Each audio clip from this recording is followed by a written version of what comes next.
Hey, Nation, this is a real treat. I'm with Tim Taylor. How you doing, Tim? I'm doing well, Harry. Good to see you. All right. Looks like you're on spring break on the beach. Yeah.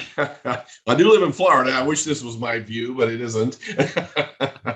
Love these backgrounds. There we go. Well, I first of all, thank you for being on. Long overdue, because Yeah. you've had a book out for some time called "How to Start and Run a Successful IT Company Without Losing Your Shirt." Love the title. Yeah. So, what's the story? Well, I've been in IT my whole career. In 1999, I said, you know what? I'm tired of working for other people. If I'm ever going to do this, I got to do it now. What's unique about my story is I was 40 years old. I had 3 kids. Yeah. I had a mortgage. I had 2 car payments and I had $500 in the bank. And I said, by God, I'm starting my own company or die trying. And I called my best friend and borrowed $5,000. I said, that's just what I need to last me over a couple of months. I had one client lined up and he loaned it to me, and the rest is history. We've been in business 23 years now. I have 11 staff. We do over 2 million a year in business. But Wow. When I first started, I looked for that book. I said, somebody had to have written this book, How to Run an IT Company. And I looked everywhere. And the only thing I could find was a guy wrote a book about starting a computer store. And that was literally the only book I could find. There were a couple of consultants out there, but there weren't very many. And so I just said, you know what, one of these days I'm going to write this book. So I got started and I was cranking away. And around 2010, I think one day I just wrote down, if I'm going to write a book, here's what the chapters would be. And it just kind of sat there for a long time. If you've ever written a book, it's a real creative process. It takes a long time. I have. And I was running my company, building things up and running. And so finally I sat down around 2014 and started really kind of working on it.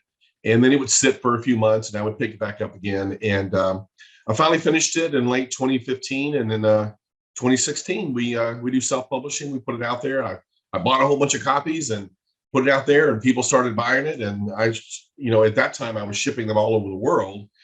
And then people were saying, could you come out with a Kindle version? So I came out with a Kindle version. And then actually got a good friend of mine who's got a great DJ kind of voice, and he did the Audible for me. And so it's an Audible. And so, you can get it if you want to. Just guys were telling me, hey, can you do an Audible version so I can just listen to it in the car? I said, sure, we can do that. So that's really how it got started. Wow.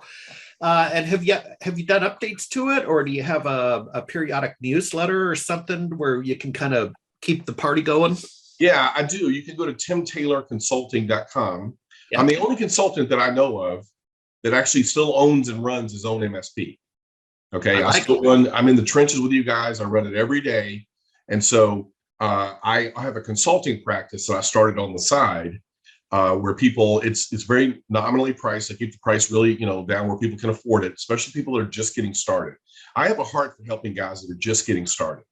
You got 1 or 2 clients, you don't know what to do, or you've been running for a few years and you feel stuck and you just don't know how to move forward.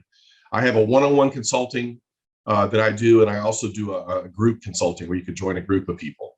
And the group meets every week, and the one-on-one, we typically meet once a month, but I give you more of my time. And I tell all my guys, you can call me, email me, and you can even use my text. If you're stuck on something, a lot of guys are still one-man bands. If you're not that familiar with Active Directory or server setup or something like that, my guys will help you with that. And, obviously we have to charge you, but you get to mark it up and charge the client, so yeah. Well, I'll tell you, now that I know what you do, I'm going to refer in a gentleman, Ryan out of Dallas, to be your next client. I'm going to recommend that he does that. He's basically, at the end of the day, a one-man band and still kind of stuck in the break fix model. Mm-hmm. And quite frankly, he's a little frustrated at being in that position. I will tell you, I was there. When I first got started, everything was billed by the hour. And it was great. I mean, every minute I was working, I knew I was making money, every minute. And I had 4 or 5 employees, bing, bing, bing, bing, bing. The money was just rolling in, but there was no recurring revenue. Yeah. And you really can't grow your business and really succeed unless you have recurring revenue. And whenever I would go on vacation, if there were 4 of us, I'd go on vacation my revenue that week or 2 weeks, whatever it was, would go down by a quarter because I wasn't billing.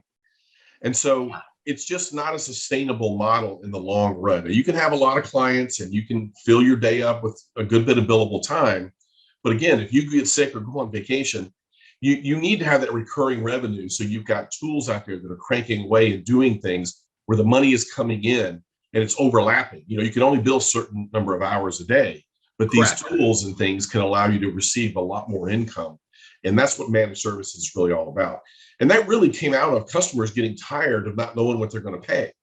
They would what they're going to pay every month.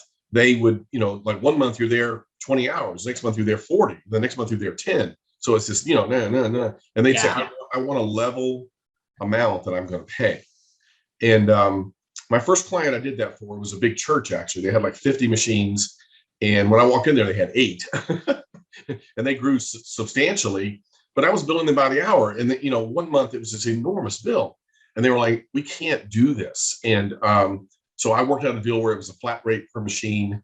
And this was long before really managed services got popular. So I billed them that set amount every month. So that's what they appreciated. Yeah. Where can people meet you, or do you go to some of the industry events? Do you speak at conferences? Yeah, I do. I speak at a number of events. James Kernan has an event. His mastermind event I spoke at. I speak Datto. I'm a big Datto partner.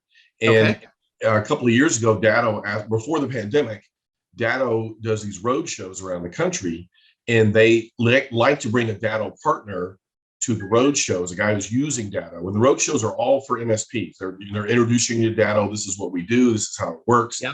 And so they take me into other markets that I don't compete in. I would never do one in Orlando, where I'm from.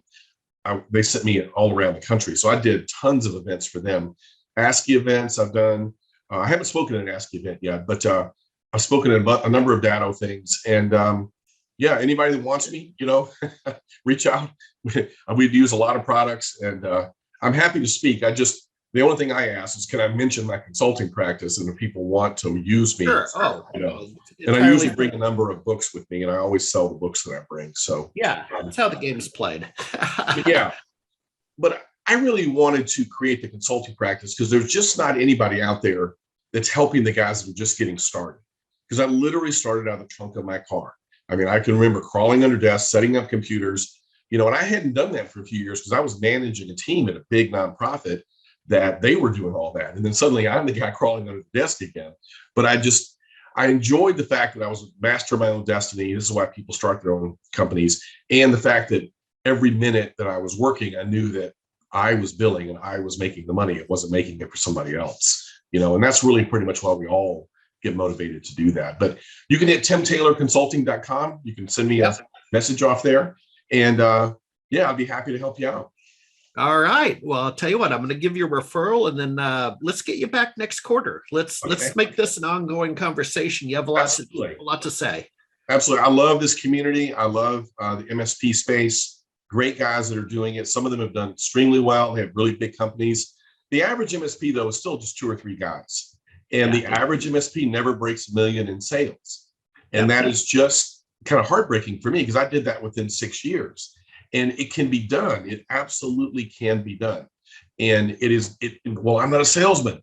Technicians make better salesmen because they're honest. and people believe what you say.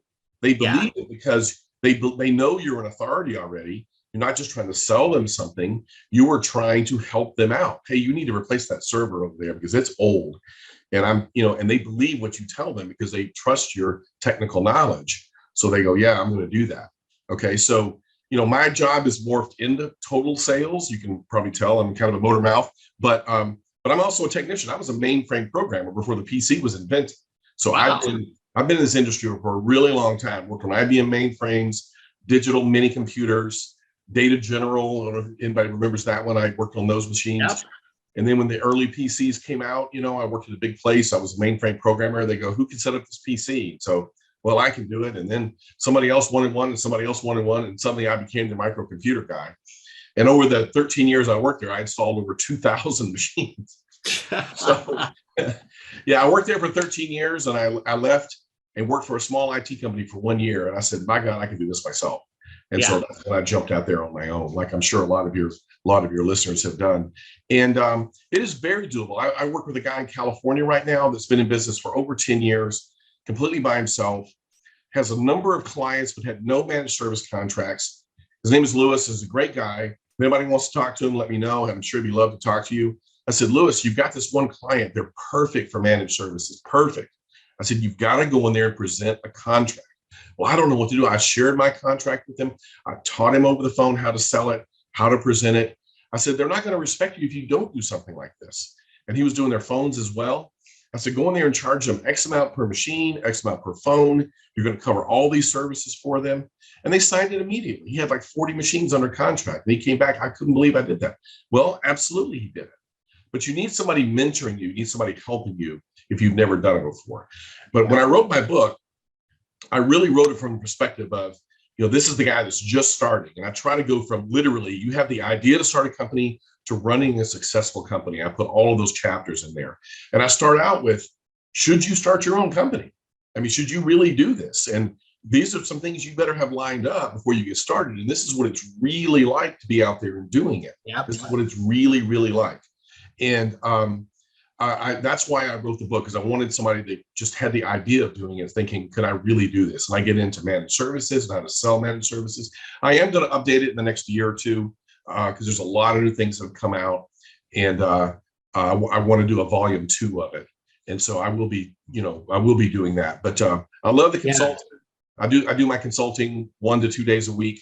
And so anybody that wants to sign up, you got very reasonable prices, and you're working with somebody that's done this for 23 years. So, if I don't know how to do it by now, and I have a successful practice, we're twice as big as many practices out there. So not to blow my own horn, but I just work really hard, and I believe in people, and I love working with people. So, well, we'll make that the final word. We'll see you next time.